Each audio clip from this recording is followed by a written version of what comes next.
The rain came down in sheets as Maya Carter drove her old sedan through the city streets, her windshield wipers working overtime. In the back seat, her 5-year-old daughter, Lily, hummed softly to herself, coloring in a worn activity book. At 28, Maya was exhausted. She'd just finished a double shift at the diner and was heading home to their small apartment. Money was tight, it always was, but they were managing through the downpour. Maya spotted an elderly man stumbling along the sidewalk. He wore a dark coat and carried a briefcase, but had no umbrella. He looked disoriented, unsteady on his feet. Maya slowed the car. "Mommy, that man is getting all wet," Lily observed. "See him, sweetheart." Maya pulled over to the curb and rolled down her window. "Excuse me, sir. Are you all right?" The old man looked up, rain streaming down his silver hair. He appeared to be in his 70s, well dressed despite the weather. "I'm fine, thank you. Just trying to get home." "You don't look fine. Where do you live? Can I give you a ride?" The man hesitated, clearly proud, but also clearly struggling. "I don't want to be a bother." "It's no bother. Please, get in. Let me take you home." The old man's shoulders sagged with relief. "Thank you. That's very kind." He got into the passenger seat, dripping wet. Maya handed him a towel from her gym bag. "Here, dry off a bit." "I'm Maya, and that's my daughter Lily in the back." "Hello, Lily," the man said, turning to smile at the little girl. "I'm Richard. Richard Blackwood. You're very wet, Mr. Blackwood," Lily said matter-of-factly. "I am indeed. Your mother is very kind to stop for me." "Where do you live, Mr. Blackwood?" Maya asked, pulling back into traffic. Richard gave her an address on the affluent side of town, about 20 minutes away. Maya tried not to show her surprise that neighborhood had houses worth millions. "What were you doing out in this weather?" Maya asked gently. "I went for a walk to clear my head. I'm afraid I misjudged the distance and the weather." Richard's voice wavered slightly. "My son would say I'm being foolish. He worries about me since my wife passed. I'm sorry for your loss." "Thank you. It's been 2 years, but some days are harder than others." Richard looked out at the rain. "You're very kind to help an old man. Most people wouldn't stop. I couldn't just drive by. My mom always taught me to help people when you can." They drove in comfortable silence for a while.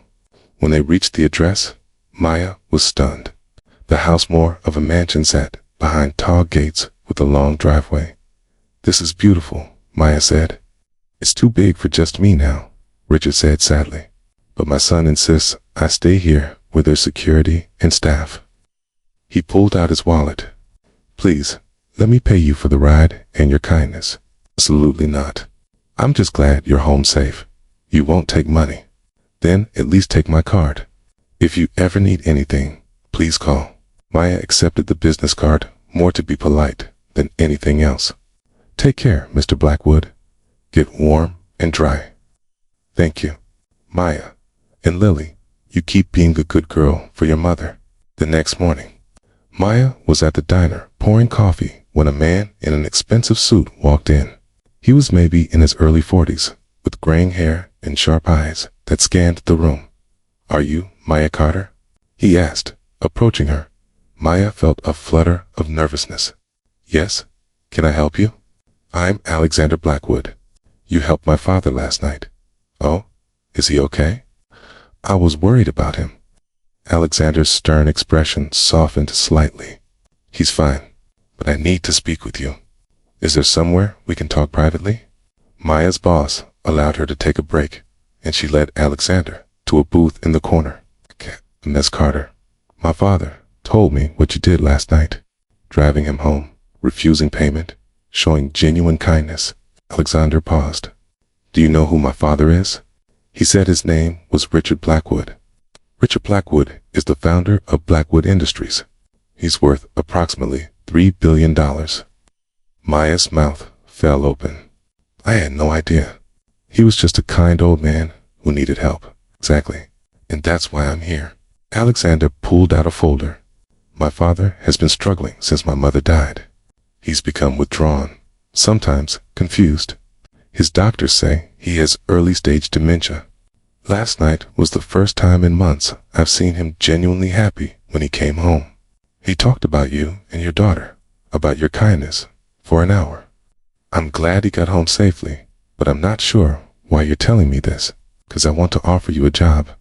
My father needs a companion, someone to spend time with him, take him on outings, keep him engaged and happy.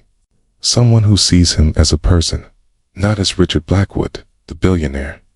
Alexander leaned forward.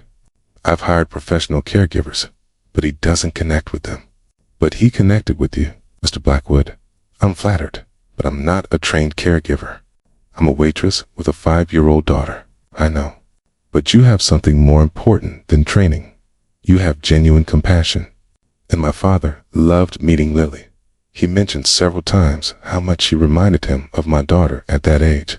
But I don't know. This seems too much. The salary is $75,000 a year. Full health insurance for you and Lily. And flexible hours that would allow you to be with your daughter when she's not in school. You'd basically be spending time with my father, taking walks, playing chess, having conversations, keeping him happy and engaged. Maya's mind reeled. That was more than triple what she made at the diner. Can I think about it? Of course, but I hope you'll say yes. You gave my father something precious last night, to treated him with dignity and kindness when he was vulnerable. That's exactly what he needs. 2 days later, Maya started her new job. Richard was delighted to see her again, and even more delighted when she brought Lily along. It's the little artist. Richard exclaimed, "Come, I want to show you my art room. Do you like to paint?" Lily's eyes went wide as Richard showed her a room filled with art supplies. Soon, she and Richard were painting together, both lost in creative joy. Over the following months, Maya and Richard developed a genuine friendship. She learned about his life, his late wife, his concerns about being a burden to his son. Richard learned about Maya's struggles, her dreams of giving Lily a better life, her fears about the future. "You remind me of my wife," Richard told her one day as they walked through his garden. "She had your kindness, your strength. She always saw the best in people." That's a beautiful compliment. Thank you. And Lily reminds me of what matters. When I see her laugh and play, I remember that life is for living, not just existing. 6 months into the job, Alexander approached Maya after one of her shifts with his father. "I need to thank you," he said. "My father has improved dramatically. His doctor says the cognitive decline has slowed, possibly even reversed slightly. He's more alert, happier, more engaged with life. He's wonderful to spend time with. This doesn't feel like work. It's exactly why it works.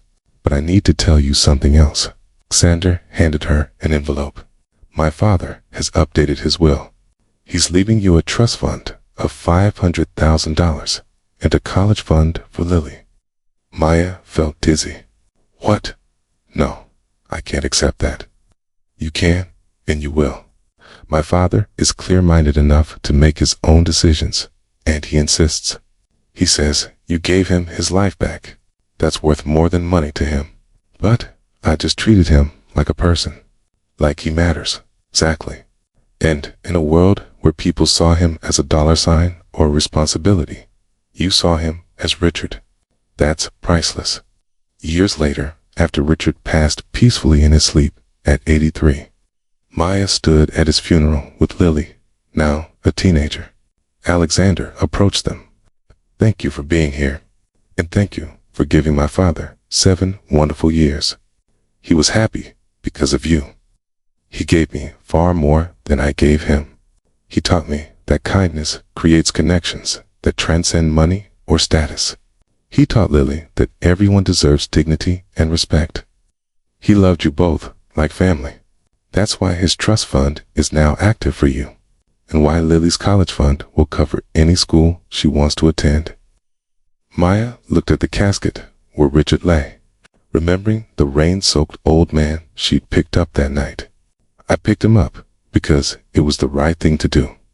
I never imagined it would change our lives. That's exactly why it did change your lives. You didn't help him for a reward. You helped him because he needed help. That's the purest kind of kindness. Sometimes stopping in the rain changes everything. Sometimes the old man you help turns out to be someone extraordinary, not because of his wealth, but because of his heart. Sometimes a single act of compassion creates connections that last a lifetime. And sometimes helping someone find their way home helps you find yours too. If this story touched your heart, please like and share it. Subscribe for more stories about unexpected connections and the power of simple kindness.